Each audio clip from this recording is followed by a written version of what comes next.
بسم الله الرحمن الرحیم. د ځوانانو مسایل چې دي هغه ځوانانو ته پته لګي. نن سبا د ځوانانو کوم خاص مسایل چې دي هغه د سپورټس حوالې سره دي، د ایجوکیشن حوالې سره دي، یا نور داسې هیلدي اکټیویټیز دي نو د هغې حوالې سره.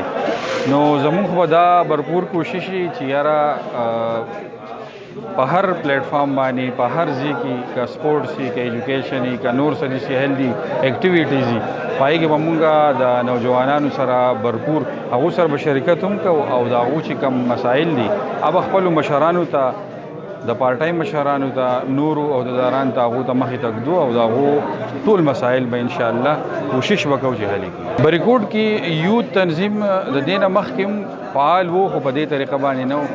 د هغې ټول کریډټ مونږ د پارټۍ سینیر مرګرو نه هم ورکوو ځکه چې هغوی په دې بریکوټ کې ډېر زیات کارونه کړي، د هغو سره خاندانونه دي. بیا په اوسني ټایم کې کفایت او فواد خان او د هغوی نور ملګري هغو له کریډټ ورکوو چې هغوی په ډېر ایماندارۍ باندې دا تنظیم چې دی یا دا یوت چې دی هغه د ځان سره په هر قسمه اکټیویټیز کې ځان سره ساتلی دی او د هغوی دپاره ډېر شی خدمات سره انجام کړي دي. د دې د وجې چې دی نو په بریکوټ کې پی ټي آی یوت تنظیم چې دی هغه ډېر زیات فعال دی. ځوانانو ته دا میسیج ورکوو چې همیشه د هیلدي اکټیویټیز کوم چې ښه اکټیویټیز دي، سپورټس دی، ایجوکیشن دی، نور داسې ډېر شی شیزونه دي په هغې کې ځان بزي ساتي او د نور عادتونو نه او د نور غلط شیزونو نه ځان وساتي. د فیسبوک نه او د نور ریلیټډ سوشل میډیا نن سبا هغې سره ډېر زیات اټیچ دي نو د هغې نه د ځان لږ سایډ ته کړي. دې سره نور منشیات هم دي، نور شیزونه هم دي، نو هغې نه ځان سایډ ته کړي او په هیلدي اکټیویټیز سپورټس او په دې شیزونو کې حصه واخلي، غلط صحبت نه هغو بچ شي او ښه طرف ته به راشي. زمونږ دا تنظیم چې کوم دی الحمدلله ډېر اکټیو دی.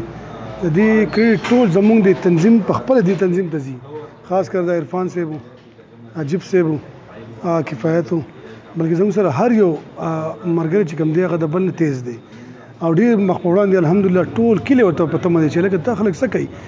نو د ټول نه غټ کریډټ خو ته ځي او د ټول نه غټ کریډټ بیا ډاکټر صاحب ته ځي. د دې ډاکټر صاحب سره موږ میټینګ وکړو، هغوی تاسو په بریکوټ کې یو تنظیم جوړ کړئ او ستاسو په شا زه ولاړ یم، د هغې تنظیم بیا جوړ کړو.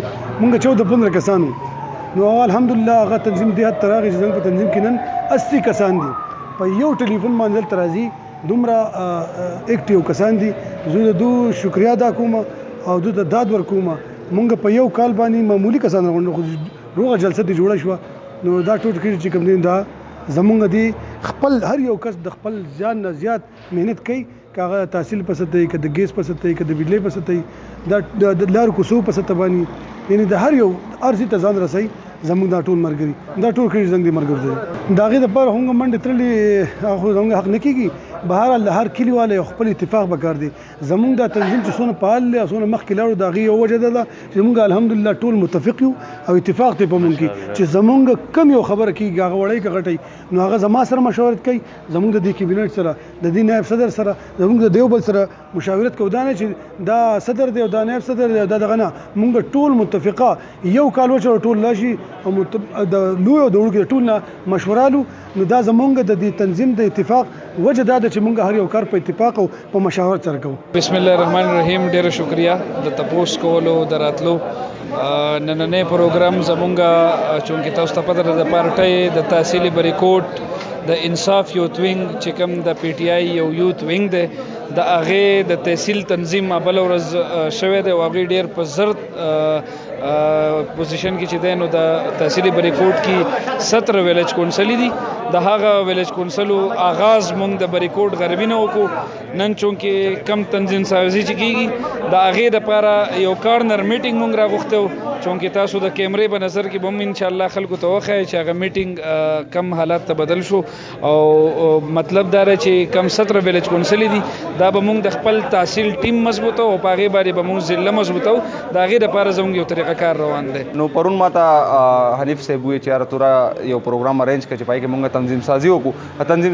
تنظیم سازۍ سره سره هغه ما دا خبره وکړه چې یاره وړوکې غوندې میټینګ یې کار صحیح ما ورته چې نه انشاءالله زه به خپل کوشش کوم چې یو ښه پروګرام نو نن تاسو ولله چې د یوت په دې کې یو مشر نه یو نه په سونو تعداد باندې بریکوټ خلک نن زنګ سره ووتل نو دې نه دا ثابت دي چې پاکستان تحریک انصاف ژوندی دی په بریکوټ غربي کې ژوندی دی په ټول تحصیل کې ژوندی دی بلکې په ټول پاکستان کې ژوندی دی او دا یوث چې دی نو دوی زیاتره راغلي د دوی زیاتره مسلې دي د سپورټس حوالې سره ایجوکیشن حوالې سره او د هیلث حوالې سره نو هغه مسلې موږ دلته یو بل سره ډسکس کوو بل موږ چې یو ترتیب جوړ کړو چې په هغه ترتیب باندې موږ روان یو خپل کابینټ په هر چا خپل کس کار به هر کس خپل کار کوي او د دې مقصد بم دی چې یاره د بریکوټ د خلکو او بلکې د ټول تحصیلي بریکوټ د خلکو یو پلیټ فارم هغه ته میلاو شي په هغه پلیټ فارم باندې دوی خپل حقوقو لپاره جنگ کوي او دا جنگ چې نو دا به د دې لپاره چې یاره یو سړی خپل حق نه خبر شي چې ته خپل حق نه خبر شي بیا به ته خپل حق چې دی نو هغه اغستی شي